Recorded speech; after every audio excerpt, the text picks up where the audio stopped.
Ladies and gentlemen, good evening and welcome back to our channel once again. And it is my hope and prayer that the video is going to find you guys in good health. Personally, I am fine, as you can see. Kisumu is fantastic, and maybe you could also let me know where you are watching the video from.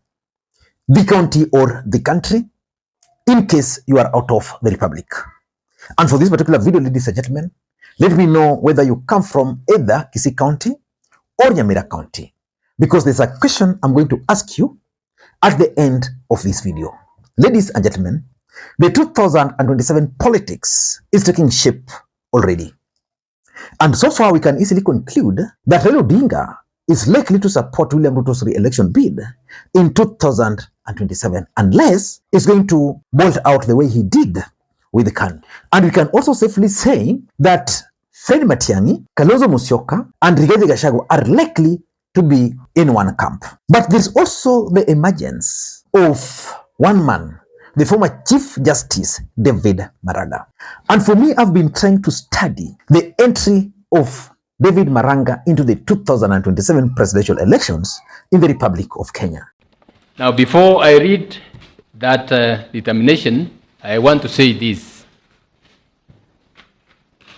The greatness of a nation lies in its fidelity to its constitution and a strict adherence to the rule of law. And above all, the fear of God.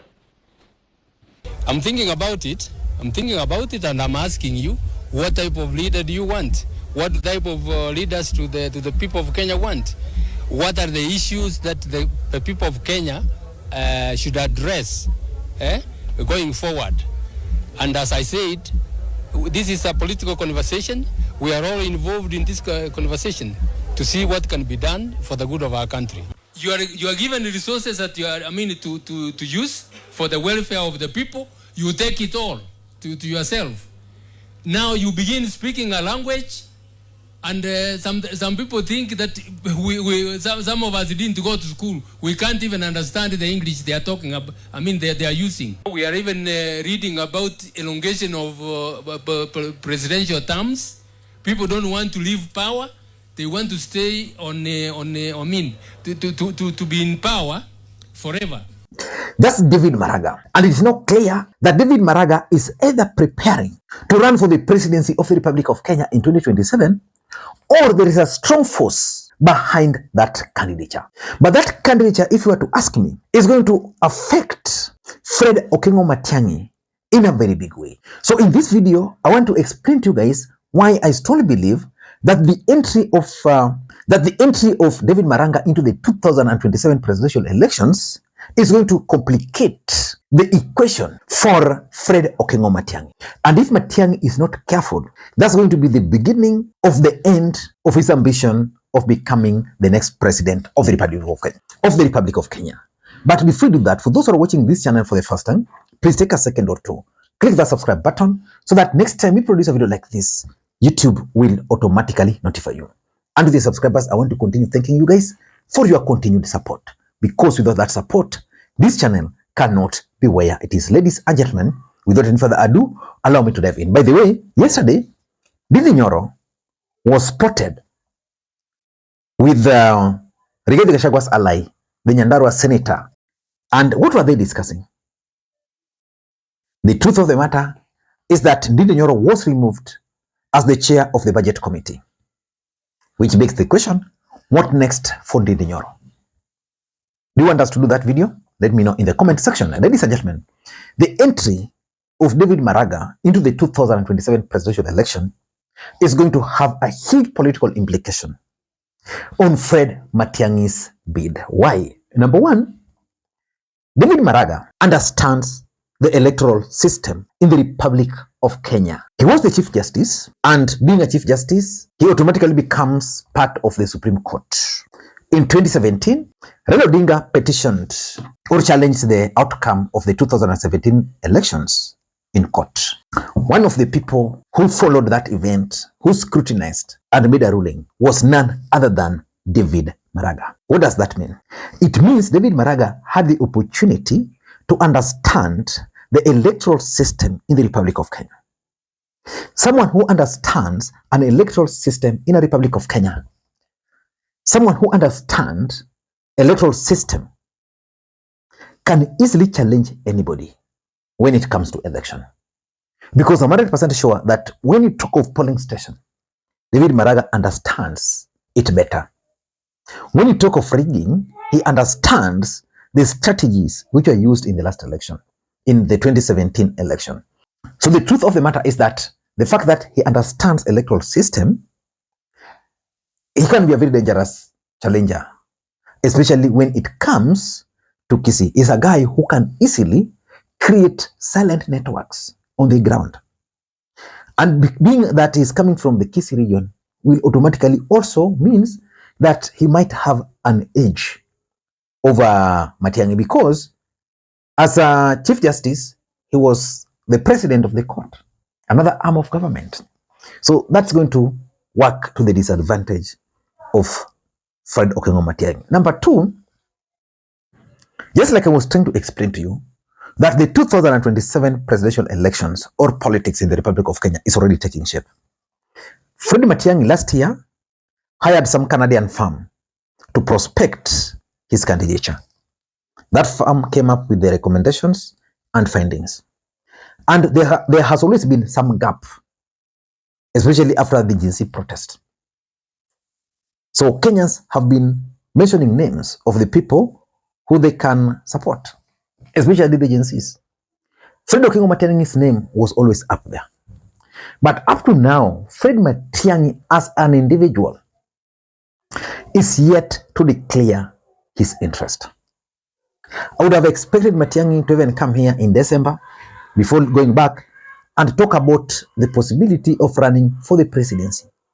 Make that declaration that I'll consider. So far, he has not done. Maraga is making moves, which means Maraga is going to go ahead of him. And the fact that he comes from Kisii, Maraga comes from Kisii, is going to complicate the equation for him. So if I were Matiang'i, what I'll do is to figure out how to come back into the country, find an opportunity, and declare my bid, then disappear again. So that even as Maraga would be making moves, at least his name will be out there that is planning to run for the presidency. So that's something which should worry Fred Matiang'i. Number three is the credibility factor. Ladies and gentlemen, the fact of the matter is that the Kisii region has produced to this country men and women who have delivered for them. Maraga delivered as the Chief Justice. You can't place any corrupt deal on his table. Matiang'i delivered in all the ministries he worked in, but is dealing with a challenge, the Maraga land scandal. So which means when it comes to credibility, because what Kenyans are looking for now is a person of integrity. If you are to compare Matiang'i and Maraga, let's just sort out this once and for all. Between Matiang'i and Maraga, who is more credible? I know most of you are definitely going to choose Maraga because he has worked, no scandal. For Matiang'i, it has not yet been proved. But the fact is, at least people are mentioning that Maraga scandal. And because it's more credible, and because it's the first to come out, those who would have otherwise supported Matiang'i are going to find a home in David Maraga. So that's number three. Number four is the Gen Z factor. The truth of the matter is that the Gen Z of the Republic of Kenya are yet to decide on the candidate they are going to support. So far, we've seen Kasmuel aligning himself with Raila Odinga. We have seen Morara aligning himself with Rigathi Gachagua and Kalonzo Musyoka's camp.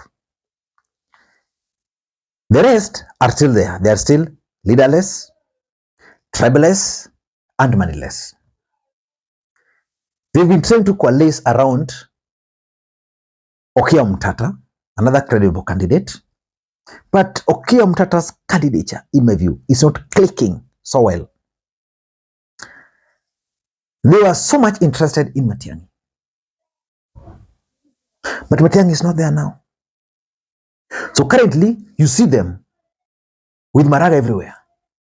I have traveled to many parts of the world, very many countries, and I have met Kenyans working in various places because of their academic achievements. They have been called there. Forget about what is going on now. The youths are being shipped to go to other countries for cheap labor.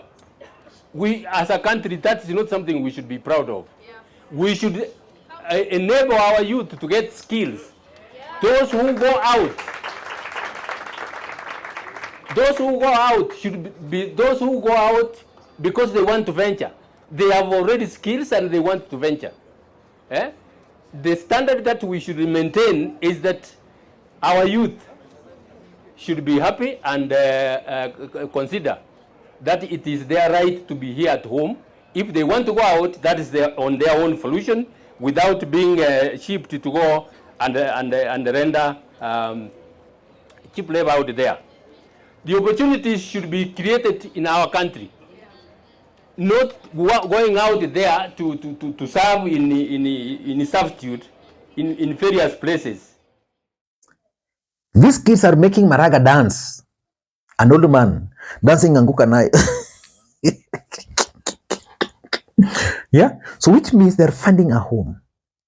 And that has been created by the fact that Fred Matiang'i has refused to come to the ground.